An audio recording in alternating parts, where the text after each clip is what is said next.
Welcome back to Loose Women, coming up in just a bit. Last time they were on Loose Women together, he didn't let his wife get a word in edgeways. Will the same happen today? Find out when we catch up with Richard and Judy. Now, here is a picture of a woman who some might call a brave lady. It's EastEnders actress Jessie Wallace arriving at Crete Airport to go on her honeymoon. Problem is, of course, she didn't get married. Jessie called off her wedding to Vincent Morse last week with only hours to go before the ceremony after discovering he'd allegedly sent some saucy snaps to his ex-girlfriend. Now, it looks like she's decided to take advantage of some time in the sun away. So, girls, if you were in her situation, would you have gone on the honeymoon? Well, I've just come back from Crete, so I wouldn't have minded going with her, keeping the company. It was lovely. I think she's very brave, and as somebody who's never had sort of sudden breakups in my life, I didn't have that right, I'm going away, I'm going to do the honeymoon thing. Mine were always gradual, so I've been missing out somewhere along the line. I think it's a good idea to get away from all the people that are around, probably, you know, like with a wedding scenario like that, people like your mum, I bought a frock for the wedding and I can't wear it, and all that business, so it's quite nice to escape that.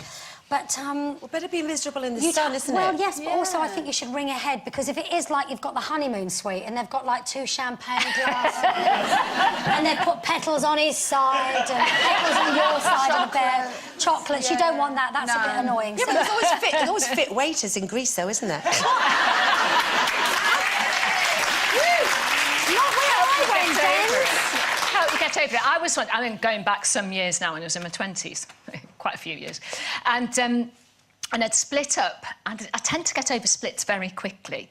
Like, by the time I've got out of the taxi. I can't be doing with all this wallowing around and playing lovely songs and all that. I can't be doing with that at all. No, not a wallower. Anyway, I haven't had many splits, I have to say, but this particular one was fantastic.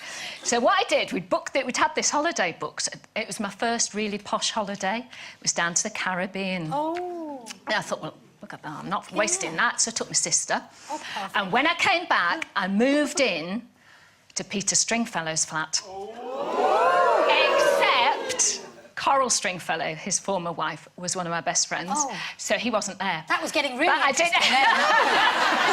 It was quite zany, really, because I used to sleep on these black satin sheets in the bed, and Peter Stringfellow Not with him in it. No, not with him in it. Can I just ask, as someone who's never slept on a satin sheet, how did you stay on? You slide off. You slide off the other side. I used to run down the corridor, jump on the bed and see if I could hit... Like slide, like this thing. Oh, yes. Yeah. It's marvellous. So You know all about sliding, don't you? So I would say, would I have gone on the honeymoon? Slightly different for Jessie, of course, because she's going to be surrounded by paparazzi and all the photos in her bikinis. That's going to be... I mean, good luck to her. I've never been dumped at the altar, thankfully, nor have I dumped at the altar. Well, excuse me, excuse my French. Some of us have never even been asked, Darren. I can't believe you said that. Tim, on the other hand, I'm only joking. But I did once have the breakup of my first big relationship. We'd sort of been on-off anyway. It was the final break, and I wasn't really that bothered about, but it was the fact that it was the end of an era and everybody was ringing up about it and blah, blah, blah. So anyway, 2 very good friends of mine, Stephen and Martin, who were then together, gay friends of mine, had booked this holiday to Klosters in Switzerland, right? Now, that, after having been on several really budget ski holidays, that's like the best place. So they said that's where the royals go. Isn't it called Cloisters, not Cluster? No, you see, no, this is the misconception. This is the misconception. She thought someone promised her a box of crunchy nut clusters. She'll go anywhere. Exactly. And it's actually not called Moet and Chandon, it's called Moet and Chandon. Yes, indeed it is. It's not a silent T. Eh? So anyway, never mind. So Klosters, Sherry, thank you for the grammar chat, but never mind.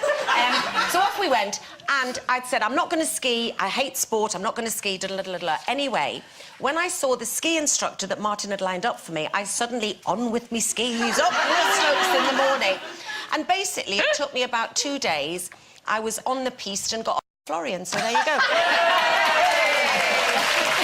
And enjoyed my Tracy, very much indeed. Thank you very much. Well, I split up with, well, everybody knows Bob Lindsay, you know, and then we were going to get married 3 weeks before we didn't get married. Neither of us rang each other, you know, so... Anyway, so we didn't get married.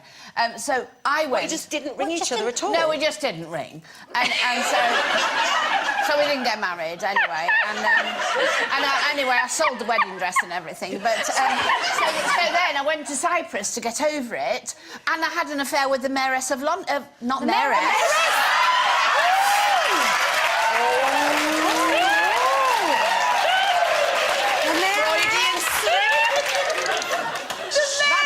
That's why you've never opened your china cabinet since then.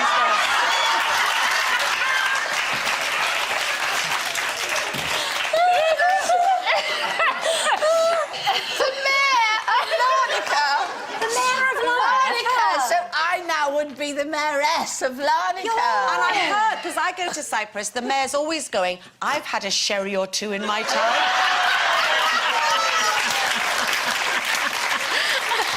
We'll leave it there, girls. It's competition time. And if you like the idea of bulking up your bank balance with 20... Stop! With £25,000, then give this question a go. You never know. Lady Larnaca could be looking down on you.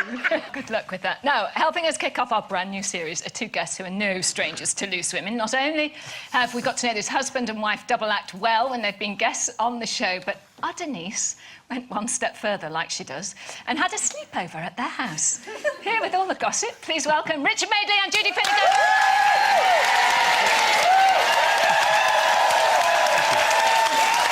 OK, time to spill the beans.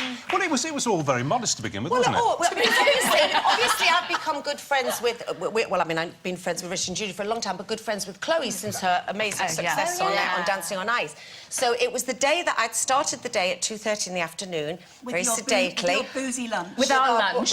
Which wasn't too boozy, no, was it? Wasn't, no. You must be joking. I saw you getting out of the taxi outside our house. Oh, that was only 5:30 in the afternoon. What a fit that is. Judy, is that untrue? It was not. Can I just say, at that point, you then said, oh, I'm just going for a nice supper at Richard and Judy's. And then I opened the paper the next day, 2 o'clock in the morning, yes, madam. but we did go out for a nice little sedate Italian meal, didn't we? Hampstead, that's right, yeah. And then you tried to get Judy to go with you, to go clubbing. Go clubbing. Yes. I was so boring she wouldn't even go. Don't do it anymore. So then we decided to take some, because we knew that Judy and Richard were coming on today, we decided to take some little pictures of my stay, didn't we? And I think that the only caption that could go with this photograph is, you know, when Denise said she was coming for a sleepover at our house, we didn't think she meant it like this.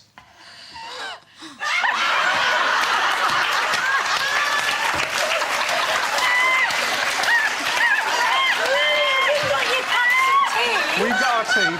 She's got her wine. I know. To Judy, oh, go on, Judy. So she sort of got into the bed like this with her clothes on, and Chloe was going, oh, for God's sake, Mother, take your top off. So suddenly me and Judy, we just said, if the paps were coming round there like this, me and Judy taking our tops off and the thing and pulling this up. Were you topless, Richard? Yeah, I'd take my top off and all. And then Chloe and I went out, and the next day... It's a blur, isn't it? We did get in quite late. According to the papers, it was 2 a.m, and I thought it was later than that. You said it was later than that. Yeah. It was about 4:30. Yeah. I have been warned about you, Denise. Well, no. So then we had a very quiet day. We went out. We were warning Chloe actually, but Chloe knows her better than us now. It's a special anniversary for you two, isn't it? It's your first anniversary of the book club. Oh, absolutely. Oh, you're going up there. Yes, absolutely. Yeah, we celebrated it last week. Yeah, it's all gone frightfully well. I know. To our sort of surprise. Because you started it on when you were on Channel 4, didn't you? Yeah. And then it carried on. It carried on, and then when we left Channel 4, we went into partnership with W.H. Smith and carried it on from there. Started a year ago. We thought because it wasn't a television show, it probably wouldn't do as well, but it's done fantastically well, really fantastically. In fact, in the party last week, we got the news that the club sold over 3 million books in the first week. Wow. Yeah. So tell me works, because you two read all the books, is that Unlike right? the earlier clubs on the telly, we actually read the books now. We didn't have time before because we were doing a 5-day-a-week show. I mean, well, no, we would read the books that were picked, but we didn't pick the books. This time we picked them. So we get sent by our partner, we get sent a great shed load of books, and we have to pick 8 out of a great stack of them. How do you pick them? You get very good at speed reading. You just read very fast. I don't speed read because I get lost in a novel. That's the trouble. I really... what we do is we split them into 2 piles. He takes one lot, I take the other lot, and then we read them and we pick out, select because there's 8 books in each tranche, so we each select the best 4, and then we have to swap them because we've both got to agree. It does take a heck of a long time. It really Do you does. have a timer a day or that you can... We set us because we're not doing 5 days a week telly. We've now we've got time to come and do this kind of stuff. You know, and sort of, set aside. Yeah, so you you can have set a it aside. room or something that you can... No, we've been doing it in France this year because we've been in France, so that was lovely. You could just sit and read by the pool, you know. It's a lot to read, though, isn't it? Yeah, Don't you but get I blinded and reading. do you lose your judgment a bit because you must have so many? No, I don't think so. I think first of all, the long list that's selected by the panel before we get the long list, and we get the short list, and then we have to select it. They've got very similar tastes to me, certainly, haven't they? Yeah. So generally, I know if Sue, one of our partners, actually likes a book, I will usually like it. So It's not that difficult, you know, honestly, because all it is really, it's just got to be a damn good read. And you know you're enjoying a book if you're enjoying a book, and you know if you're not, or if it's overwritten. You haven't all got, like, literary degrees and things. Well, You've you've got an English You've degree, got an yeah. English Got an English degree. degree, Have you got yeah. any degrees? Not at all. I left school at 16 to join the local paper. Wow. So, but, you know, come on, you don't But have to you go to can uni. But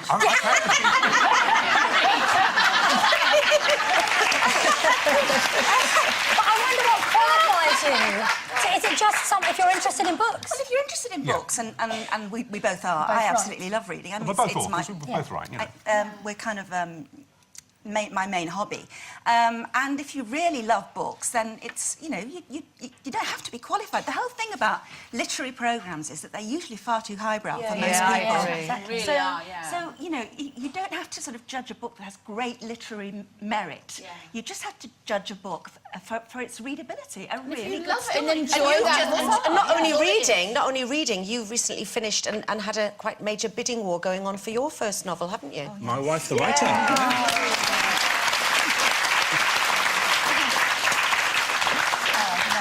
I'm writing a book. And you've enjoyed that? No, I'm actually. It's very strange. If you're writing for yourself, you're just writing for yourself. Once you've kind of given it to a publisher, or you've actually got a book contract, you're no longer writing for yourself. Like, you're I writing. don't want you to Yeah. read it. No. And I understand you're writing one as well. Yeah, and but you've had trouble with the sex scenes, is that right? It's not... That's why I went to study. I think we'll just leave that there. No. We'll just leave it hanging, I think, okay, Richard. right, We'll leave it hanging. Time for one breather. You'll stay with us, Richard and Judy. We'll all be back in a little bit. Woo!